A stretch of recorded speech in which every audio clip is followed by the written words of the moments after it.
নমস্কার বন্ধুরা, Prius cooking হাবে আমার সকল দর্শক বন্ধুদেরকে জানাই অনেক অনেক স্বাগত। শীতকাল শেষ হয়ে যাওয়ার আগেই গাজরের এই রেসিপিটা একবার হলেও বানিয়ে দেখুন। স্বাদ ভুলতে পারবেন না। একবার বানালে মনে হবে বারবার করে এই রেসিপিটাই বানিয়ে খাই। এই রেসিপির জন্য আমি এখানে 4টে গাজর নিয়ে নিয়েছি, ওজনে 350 গ্রাম। আমি এখানে দেশি গাজরটা ব্যবহার করেছি, আপনারা শীতে যে লাল গাজরটা পাওয়া যায় সেই গাজরটাও কিন্তু এখানে নিয়ে নিতে পারেন। তো খুব ভালোভাবে গাজরের খোসাটা আমি তুলে নিচ্ছি। আর এখানে কিন্তু গাজরটা আমি কিন্তু ভালো করে ধুয়ে তারপরে ব্যবহার করছি।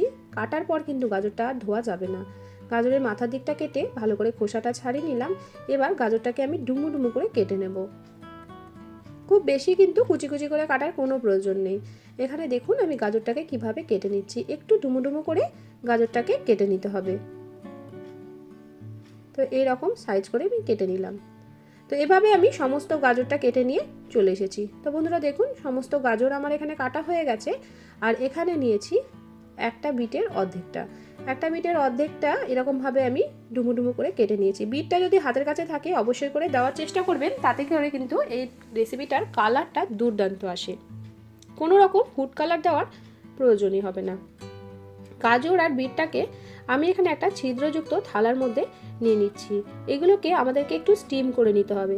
গাজর আর বিটটা কিন্তু জলের মধ্যে দিয়ে ভাপানো যাবে না, এটাকে কিন্তু জলের ওপরে রেখে একটু স্টিম করে নিতে হবে। তো বন্ধুরা আমি একটা কড়াইয়ে জল চাপিয়ে দিয়েছিলাম।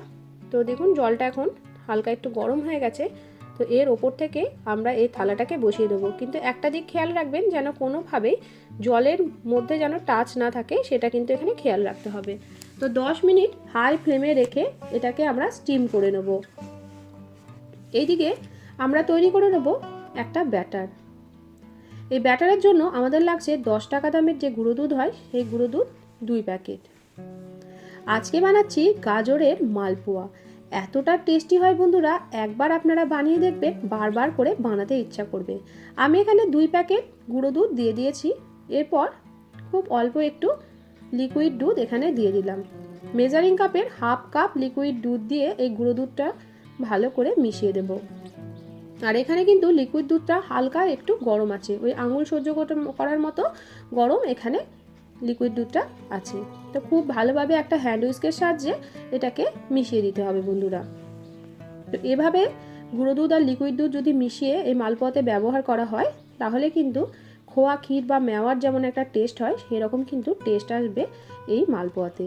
এবার দিয়ে দিচ্ছি মেজারিং কাপের হাফ কাপ সুজিটাকে আমি একটু মিক্সার গ্রাইন্ডারে গ্রাইন্ড করে তারপর দিয়ে দিয়েছি। আপনাদের কাছে সরু দানা সুজিতে থাকলে তাহলে আর গ্রাইন্ড করার কোনো প্রয়োজন নেই। দিয়ে দিলাম ওই কাপেরই হাফ কাপ ময়দা। সুজি আর ময়দা খুব ভালোভাবে এই দুধের লিকুইডের মধ্যে একটু মিশিয়ে দিতে হবে। তো খুব ভালোভাবে দেখুন আমি এটাকে হ্যান্ড উইস্কের সাহায্যে মিশিয়ে দিচ্ছি। তো এভাবে একটু সময় নিয়ে এটাকে একটু মিশিয়ে দিতে হবে যাতে ভেতরে কোনো রকম লাম্পস না থাকে বন্ধুরা।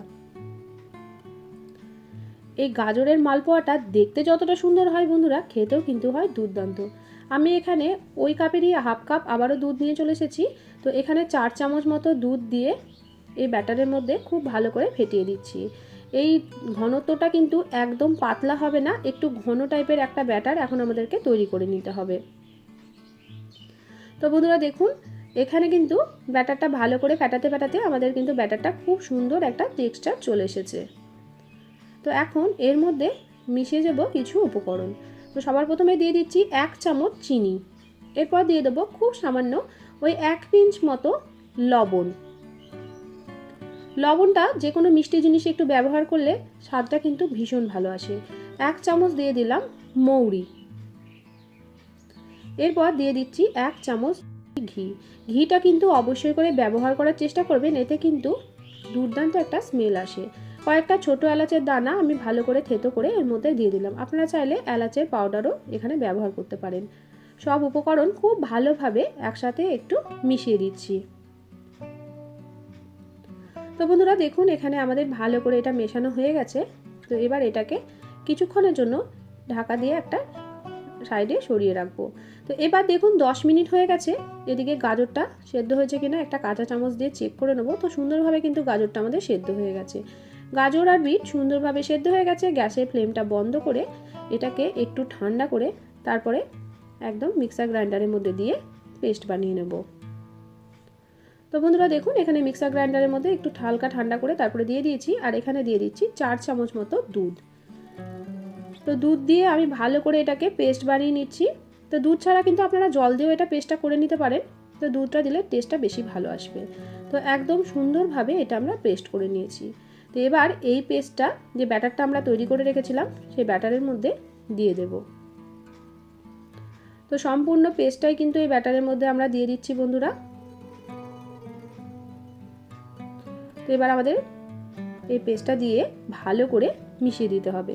তো দেখুন কতটা সুন্দর একটা কালার এসেছে। যদি একটু বিট দেওয়া হয় তাহলে কিন্তু এর কালারটা দুর্দান্ত আসে। তো খুব ভালোভাবে এখানে আমরা মিশিয়ে দিচ্ছি এই গাজর আর বিটের পেস্টটা। আজকের রেসিপিটা কে কোথা থেকে দেখছেন অবশ্যই আমাকে কমেন্ট করে জানাবেন। আপনাদের সুন্দর সুন্দর কমেন্টে কিন্তু আমি রান্নার উৎসাহ পাই বন্ধুরা। আজকে আমার চ্যানেলে প্রথমবার এসে থাকলে, আমার রেসিপি ভালো লাগলে চ্যানেলটিকে সাবস্ক্রাইব করে পাশে থাকার অনুরোধ রইল বন্ধুরা। তো এখানে দেখুন খুব ভালোভাবে এটা আমাদের মেশানো হয়ে গেছে, খুব ভালোভাবে আমি ফেটিয়ে নিয়েছি। এবার এটাকে রেস্টে রাখতে হবে অন্ততপক্ষে আধ ঘন্টা। তো আমি এটাকে এক সাইডে রেস্টে রেখে দিলাম। অবশ্যই করে কিন্তু রেস্টে রাখতে হবে, তাহলেই কিন্তু এই মালপোয়াটা দুর্দান্ত হবে। এদিকে ওটা রেস্টে থাক, এদিকে একটা চিনির শিরা আমরা বানিয়ে নেব। তো এখানে মেজারিং কাপের 1.5 কাপ দিয়ে দিয়েছি আমি চিনি। তো যতটা চিনি দিয়েছি ততটাই আমি দিয়ে দিচ্ছি জল। তো আমি এখানে 1.5 কাপ জল দিয়ে দিলাম।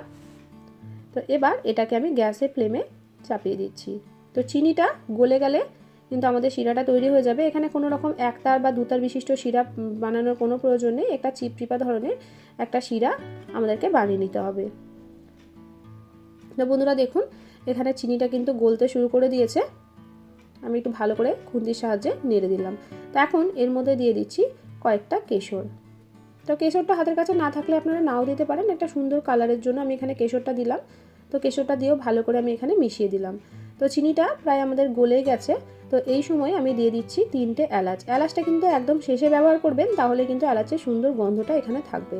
তো চিনিটা গলে গেছে, আমাদের কিন্তু চিনি শিরাটাও একদম তৈরি হয়ে গেছে। বন্ধুরা দেখুন এখানে চিনি শিরাটা কিন্তু একদম ঘন আমি করিনি, এরকম একটু চিপচিপা ধরনের চিনি শিরা আমাদেরকে তৈরি করে নিতে হবে। কোনো রকম একতার বা দুতার বিশিষ্ট কিন্তু নয়। তো গ্যাসের ফ্লেমটা বন্ধ করে এটাকে ঢাকা দিয়ে এক সাইডে আমি সরিয়ে রেখে দেবো। আর এইদিকে দেখুন ব্যাটারটাও রেস্টে রাখা আধ ঘন্টা আমাদের হয়ে গেছে। তো খুব ভালোভাবে একটু ফেটিয়ে নিচ্ছি, যেহেতু সুজি দেওয়া ছিল তাই অনেকটাই কিন্তু ফুলে গেছে। তো এবার খুব সামান্য ওই 2 চামচ মতো দুধ আমি এর মধ্যে দিয়ে দিলাম। ব্যাটারটা একটু ঘন ছিল, তো তার জন্য আমি 2 চামচ দুধ দিয়ে আবারও একটু ভালো করে ফেটিয়ে নিচ্ছি। তো ব্যাটারটা আমাদের ভালো করে ফেটানো হয়ে গেছে। এবার এর মধ্যে দিয়ে দিচ্ছি হাফ চামচ বেকিং পাউডার। আমি কিন্তু বেকিং সোডা দিইনি বন্ধুরা, বেকিং পাউডার এখানে ব্যবহার করেছি। এতে করে একদম স্পঞ্জি আর জালিদার তৈরি হবে এই মালপোয়াগুলো। তো খুব ভালোভাবে মিশিয়ে দিয়েছি। বেকিং পাউডার দেওয়ার পর কিন্তু আর রেস্টে রাখা যাবে না। তো এবার মালপোয়াগুলোকে আমরা বানিয়ে নিই, আর এর ঘনত্বটা আপনাদেরকে আমি দেখিয়ে দিচ্ছি।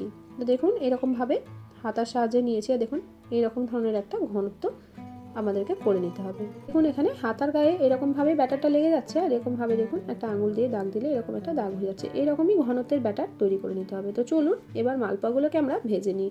তো একটা ফ্রাই প্যানের মধ্যে বেশ কিছুটা সাদা তেল এখানে দিয়ে দিয়েছি। তো তেলটা হালকা করে গরম করেছি, বেশি কিন্তু ধোঁয়া ওঠা করে গরম করা যাবে না।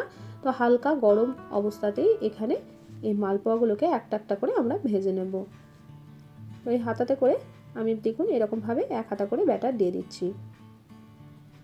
তো আমি প্রথমবারে 3টে আমি একসঙ্গে দিয়ে দেবো। তো আপনারা কিন্তু এখানে 4টেও দিয়ে দিতে পারেন। আমি 3টে মালপোয়া এখানে দিয়ে দিলাম। গ্যাসের ফ্লেমটা লো টু মিডিয়ামে রাখতে হবে। লো টু মিডিয়ামে রেখেই কিন্তু এই প্রত্যেকটা মালপোয়া ভেজে নিতে হবে। আর বন্ধুরা মালপোয়া ভাজতে কিন্তু সময় লাগে, তাই কিন্তু কোনো রকম তাড়াহুড়ো করবেন না, একটু ধৈর্য ধরে সময় নিয়ে এগুলোকে ভেজে নিতে হবে। তো প্রথমে দেখুন আমি এখানে একটু গরম তেল নিয়ে ওপর সারফেসটাই দিয়ে দিচ্ছি। তো এতে করে খুব সুন্দরভাবে সেট হয়ে যাবে। আর দেখুন কতটা সুন্দর জালিদার তৈরি হয়েছে। আমি একটু সাইড করে নিলাম। এবার এখানে আর একটা আমি দিয়ে দিলাম। তো বন্ধুরা এক একটা ব্যাচ ভাজতে কিন্তু 8 থেকে 9 মিনিট মতো সময় লাগবে, তাই একটু ধৈর্য ধরে এইখানে আপনারা মালপোয়াগুলোকে ভেজে নেবেন। আবারও এর ওপর সারফেসে একটু তেল দিয়ে দিলাম। তো খুব সাবধানে এগুলোকে একটু উল্টে দিচ্ছি। তো একটা পিঠ আমার ভাজা হয়ে গেছে, তাই আমি এটাকে উল্টে দিলাম। যেহেতু এটা পরে দিলাম তাই এটা একটু পরে উল্টে দেব। তো এবার এটাকেও আমি একই রকমভাবে উল্টে দিচ্ছি। এভাবে উল্টে পাল্টে একটু এটাকে ভেজে নিতে হবে, একটু লালচে করে ভেজে নিতে হবে। আর গ্যাসের ফ্লেমটা অবশ্যই করে কিন্তু লোতে রেখে এটাকে ভেজে নেবেন বন্ধুরা।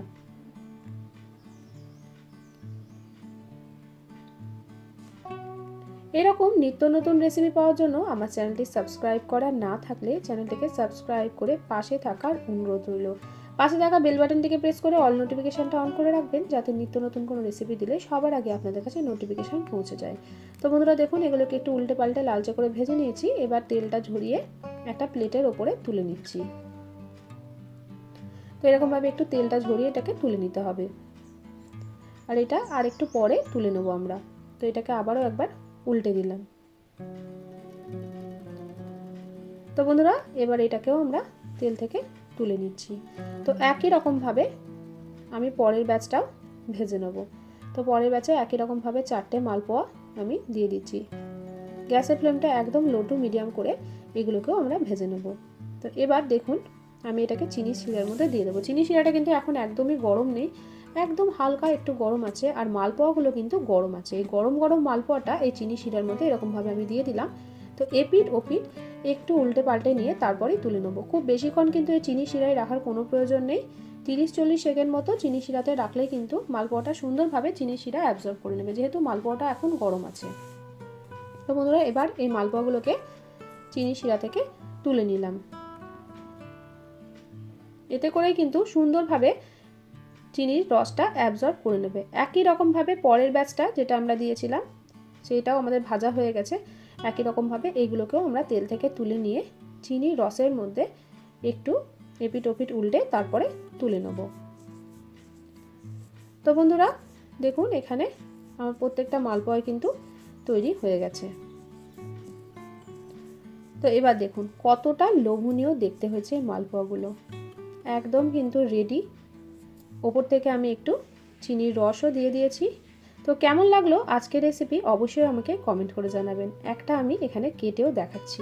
তো দেখুন এখানে কতটা নরম আর তুলতুলে তৈরি হয়েছে এই মালপোয়াটা, একদম কিন্তু নরম তুলতুলে, মুখে দিলেই মিলিয়ে যায়। একবার হলেও কিন্তু গাজরের মালপোয়াটা ট্রাই করে দেখবেন, আর আমাকে কিন্তু কমেন্ট করে জানাতে ভুলবেন না বন্ধুরা। আজকের মতো আসি, দেখা হবে অন্যদিন অন্য একটা রেসিপির সাথে। সবাই ভালো থাকবেন, সুস্থ থাকবেন, সাবধানে থাকবেন।